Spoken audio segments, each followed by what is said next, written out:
नदी के किनारे बसा एक गांव था जिसका नाम काशीनगर था। ये गांव भले ही नदी के किनारे बसा हुआ था, लेकिन अब वो नदी पूरी तरह सूख चुकी थी क्योंकि जून का महीना आ चुका था। इस बार भयंकर गर्मी पड़ रही थी। तेज और झुलसाने वाली गर्मी ने हर दिशा में अपना असर दिखा दिया था। चारों ओर सन्नाटा पसरा हुआ था। पशु पक्षी सभी गर्मी से परेशान थे। लोग दिन में अपने घरों से बाहर निकलने से कतराते थे। चारों ओर त्राहाई त्राहाई मची हुई थी। दोपहर में लू चलती थी, जिससे बचने के लिए लोग दिन में बाहर नहीं निकलते थे। बच्चों की गर्मियों की छुट्टियां भी शुरू हो चुकी थी। इसी गांव में हरिनाथ नामक एक व्यक्ति रहता था। उसका एक छोटा सा खेत गांव से लगभग 10 मील दूर था।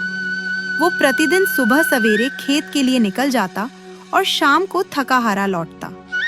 एक दिन जब वो सुबह खेत पर जा रहा था, उसकी पत्नी सिया पूजा कर रही थी। सिया माँ बनने वाली थी। सिया सुनो, मैं खेत पर जा रहा हूँ। आज मेरे लिए खाना बांध देना, और हाँ, थोड़ा ही रखना, साथ में पानी भी रख देना। आजकल इतनी गर्मी पड़ रही है कि प्यास के मारे गला सूखने लगता है। तुम भी आराम से खाना खा लेना और थोड़ा विश्राम कर लेना। हाँ जी, आप बस 2 मिनट रुकिए, मैं आपके लिए खाना लेकर आती हूँ। ठीक है सिया। हरिनाथ थोड़ी देर बाहर देखता है और सोचता है, हे भगवान, इतनी गर्मी अब से ही क्यों पड़ने लगी? थोड़ा तो रहम कर, हम गरीबों पर कुछ तो दया कर। हरिनाथ ये सोच ही रहा था कि तभी सिया हाथ में टिफिन का थैला लेकर आ गई। ये लीजिए, आपके लिए खाना। थोड़ा सा छाछ भी रखा है, आपके गले को ठंडक देगा। समय से पहले खा लेना, नहीं तो गर्मी में खराब हो जाएगा। हाँ सिया, मैं खा लूंगा।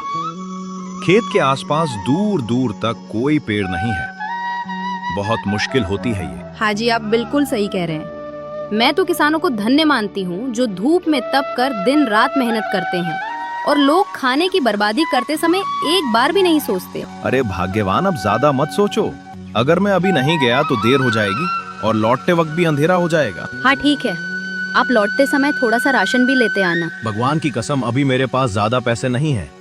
1-2 दिन रुको, उसके बाद ले आऊंगा। पर अभी हमारे घर में आटा, दाल, चावल कुछ भी नहीं बचा है। ठीक है भाग्यवान, तुम चिंता मत करो, मैं कुछ देखता हूँ, अभी निकलता हूँ। तुम अपना ख्याल रखना। इतना कहकर हरिनाथ घर से निकल गया।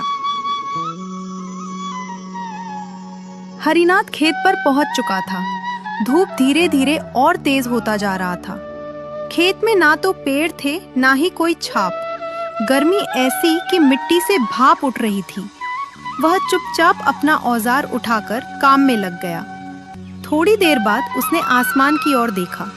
वहां सिर्फ धूप थी, कठोर और बेरहम। काम करते करते दोपहर हो चुकी थी। थका हारा हरिनाथ बैठ गया और अपने टिफिन से खाना निकालने लगा। सिया का दिया छाछ उसने पहले पिया। गर्म होने के बावजूद उसमें एक अपनापन था। खाना भी धीरे धीरे खा लिया, लेकिन मन कहीं और भटक रहा था। घर पर राशन नहीं है। सिया माँ बनने वाली है। ऐसे समय में उसका ख्याल रखना और भी जरूरी है। उसे चिंता सता रही थी। खेत से जो थोड़ी बहुत कमाई होती थी, वह अब पूरी तरह सूख चुकी जमीन के भरोसे थी। बारिश के आने की कोई उम्मीद भी नहीं थी। हरिनाथ ने खाना खाने के बाद तुरंत ही काम करना शुरू कर दिया। काम करते करते अचानक उसे चक्कर आ गया और वह वहीं गिर पड़ा। उसे गिरते देख पास के खेतों में काम कर रहे लोग भी दौड़ पड़े। सब लोग उसे खेत से उठाकर घर ले आए। घर पर